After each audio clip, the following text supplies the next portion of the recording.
I see this show as just shining a light and maybe giving people the opportunity or permission, or maybe to take some of the shame away that people feel when they're like, can I be religious but also discover myself?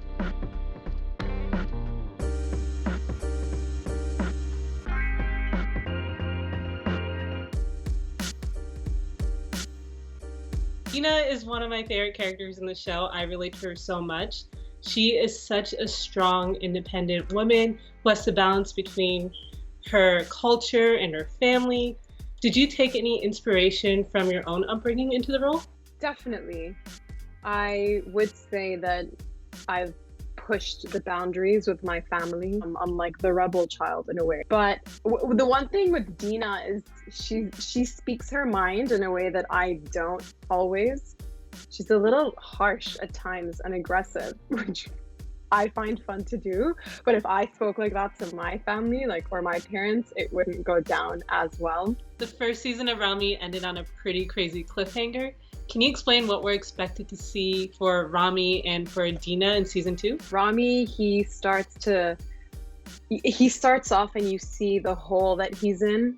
It's a pretty dark hole. And then he finds a path that he believes will help him. He's gonna annoy you. Ramy's gonna drive you crazy, but you're also gonna like, I empathize with him when I watch it, especially here, because he's just so vulnerable. And then with Dena, she feels like more independent, but still not, which you can see in her dynamic with her family. And there's a lot of pressure.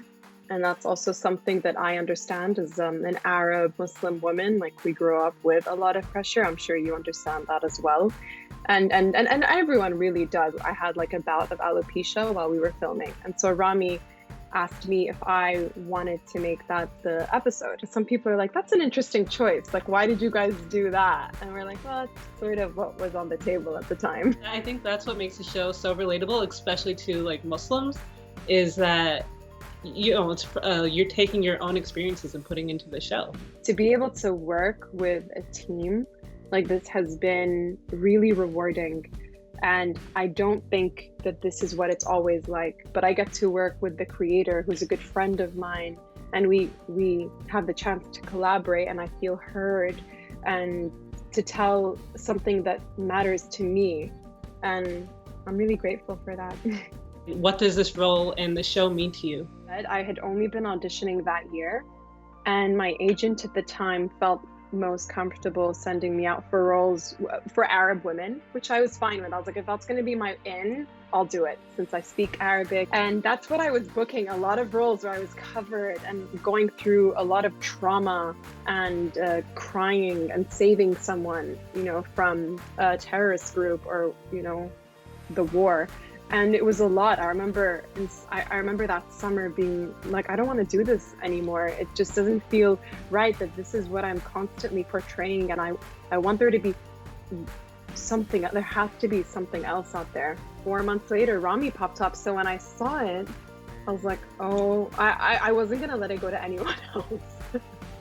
I was like, this is it. I have to get this. What was the most exciting topic for you that the show explored? So I get excited by things that annoy people, and I love how Ramy was just watching a lot of porn in it.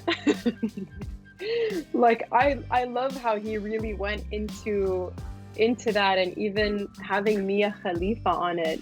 That was going to be my next question. The show has some pretty interesting guest stars this year, and I have to ask, how did you feel when you found out that Mahershala Ali was going to be part of the cast this season?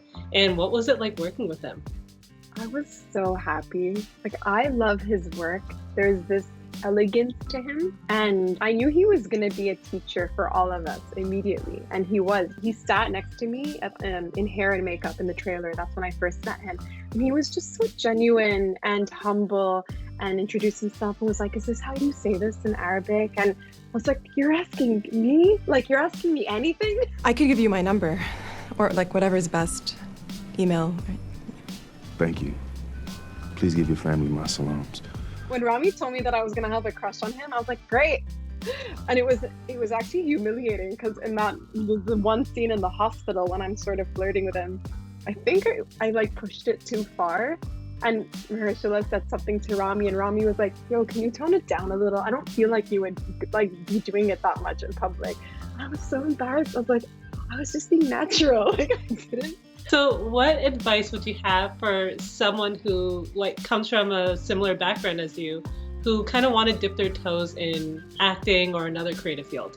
What I'll say is don't try to get anyone else's approval, because it's a waste of time. If I tried to get my dad's approval, which is a beautiful thing, I wouldn't be where I am right now. If anything, he's the one who's evolved so much, seeing I've shocked him, and he's accepted and grown so much through my experience of this. And I think that if you're even deciding, it means that you want to do it, because you have a story to tell. We all have a story to tell. The more personal we are, the better. And I want to hear those stories. I want other Arab Muslim women to speak up, and I want us to inspire each other and, you know, push each other more. And now especially is like a really special time where we're in this alignment where people want to know our stories. So if you're debating, just do it. Hey everyone, thanks so much for watching this episode of I Have a Question. Talking to people is like literally one of the best parts of my job, and I'm so glad I get to share it with you. And also thanks for sticking around to hear me babble at the end of every video. If you want to see more, be sure to click over here and also like and subscribe down below. Do it.